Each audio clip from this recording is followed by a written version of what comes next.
Are you thinking about becoming a one-car family, or maybe you're just curious about how that can even work, having just one car for your whole family? Today I want to talk a little bit about how that works for us, just having one car for our family of 7, and kind of share what we do to make it work and just kind of the pros and cons of just having one car.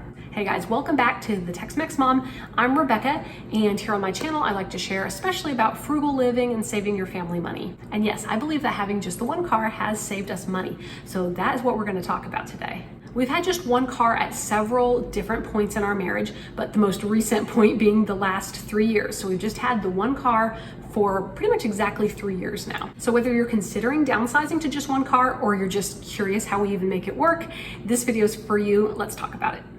Okay, let's start with the pros. I mean, the obvious pro that I'm talking about here is that it can save you money. You're gonna have less expenses when you just have one car.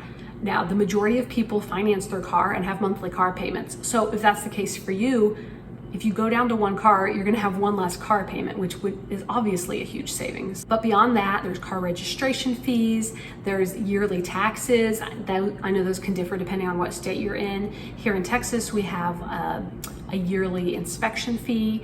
And so there's all those expenses to consider, but then also just car repair and maintenance and those sorts of things. So when you just have one car, you definitely have a lot less expenses. And so going along with less expenses, you are hopefully going to be able to save more when you only have one car. Ideally, if you have been paying 2 monthly car payments and you drop one, you just keep the one car, ideally you'll be able to take that money and be putting it away in a savings account so you can be saving up to pay cash for another car if you even want another one, or be saving up for something else. Now, of course, life happens, and we found a lot of times that we're putting money aside towards a specific goal, and then some unforeseen thing will happen, an emergency type thing or a house repair we didn't expect.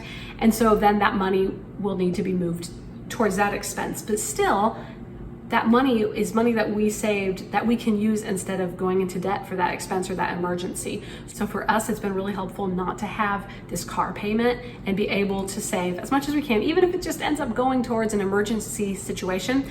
At least we are not having an emergency and being like, what do we do? Because we have this money going out to 2 cars every month.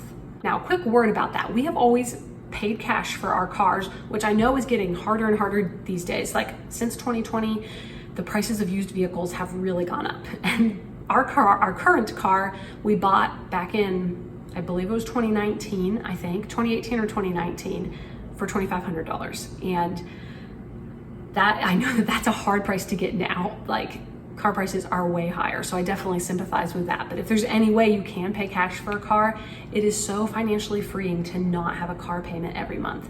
And we're not driving like a super fancy car. Let me tell you, it's probably one of the oldest cars in the parking lot when Pablo goes to work.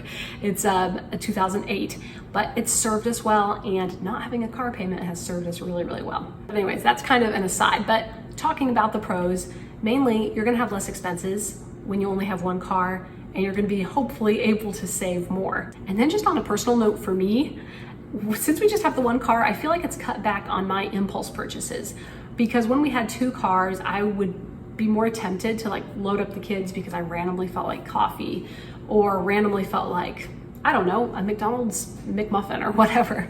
And so I can't do those random impulse purchases when I'm at home without a car. So just, yeah, on a personal note, I think having one car has really helped me to do less of those impulse purchases. But yes, there are definitely challenges to just having one car. So let's talk about the cons. It can definitely be a little tricky coordinating like appointments and things, errands that have to happen during the day, like during work hours. So that's definitely something to consider if you have a lot of appointments, like how you're gonna make that work.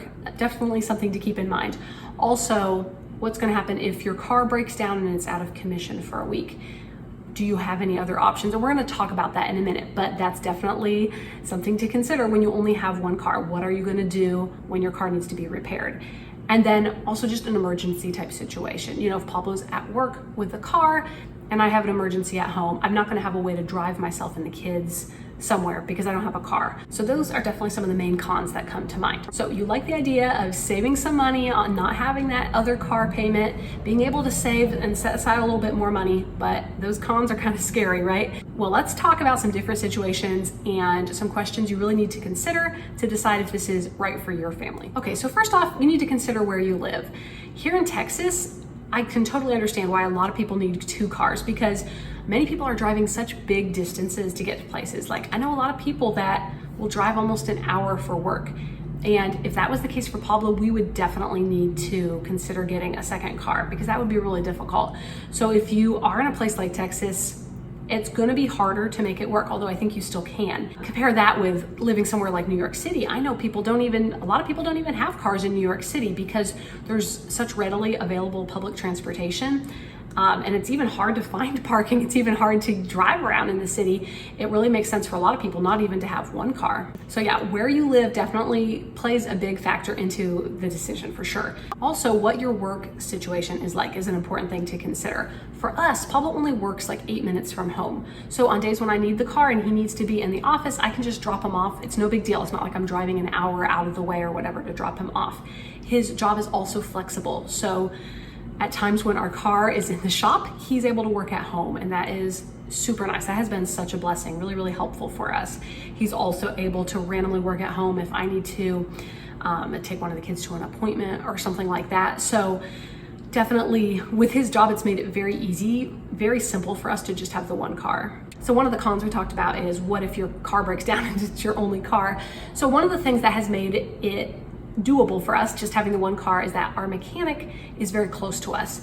Pablo can literally drop the car off and walk home. He has to cross a major road, so he has to be careful, but it's really close to our house. So that's super nice. So all the times we've had to drop the car off, we don't have to try to get someone to help us or whatever. He can just do it and walk home. So that's definitely something to consider, like how far away is your mechanic? Is there like a car you can borrow if your car has to be in the shop for a while? Or how are you gonna handle that if you only have one car? Do you have family, or is someone in the area that has an extra car that you know you could borrow like in a pinch? Normally we don't ask my parents to borrow their cars because they need their cars, but one time the car was in the shop for like a week. It was I can't even remember why. But normally our mechanic can get to our car really fast, but for whatever reason it had to be in for like a week, and we had multiple activities. And so my family was so kind to let us borrow one of their cars, and it was a huge lifesaver. So that's definitely something also to think about. Like, do you have anyone that like in a pinch you could borrow their car? And then, is the one car that you have in decent condition? I wouldn't suggest like going down to only one car if the car that you have is falling apart. Now our car is not the newest, it's a 2008, and it's definitely had its like share of issues for sure. But in general, it's a Honda Pilot, and it in general has been very reliable. And so that has been helpful. I definitely would not recommend going down to just one car if you're gonna be left with one that you don't know will get you from point A to point B, or that you just think is going to be in the shop every other week. So a little bit about our situation and why having one car has worked well for us. First of all, I homeschool, and so during the school year, our days are pretty busy just at home. We don't have a lot of places that we need to be.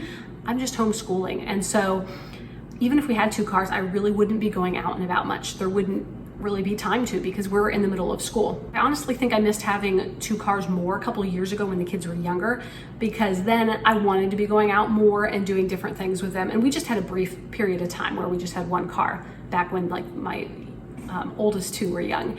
And that was a little harder because I wanted to be doing different play dates with them and going here and there, because I'd get a little stir crazy in the house. But now that we're homeschooling, there really just isn't much that we need to do out and about. We need to be home, we need to be getting our school done and things like that. But I will say it is really helpful if you know you're gonna be home all day and you're not gonna have a car, to just get into a daily routine, a daily schedule, so you're not just like, oh, I'm stuck at home, I can't do anything. Have that daily routine, have that schedule that everyone is used to, and that's gonna help you just not feel, I guess, trapped at home without a car. Also, in both of our homes that we've lived in here in Texas, we've had some places I can walk with the kids. So here where we're currently living, I can take the kids and walk to the library, and it's just like a block or 2 down the road, which is amazing. So that it has been super nice that we can go to the library if we need a little outing, or just go on a walk in the neighborhood or whatever, but that's something we can do so we're not just always in the house. And at the previous place we lived, there was just like a little tiny playground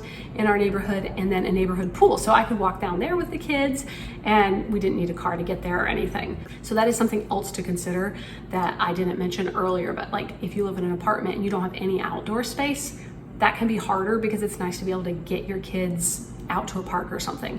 But if you live in a neighborhood where you can go on walks, or you at least have a backyard where the kids can play, that makes it easier to just have the one car. If you just have one car and you're not able to get out as much, have play dates at your house, have friends over to your house, and just plan things around when you do have a car. I just need to be thoughtful about planning out, for instance, grocery shopping or errands or whatever on the weekend, since I know I'm not going to be able to do it during the week normally. If someone does want to meet up for a play date or something during the week, I just have to think ahead and talk to Pablo and make sure I can have the car that day or drop him off at work or whatever. And if that doesn't work out, I can see if those people can come over to our house instead.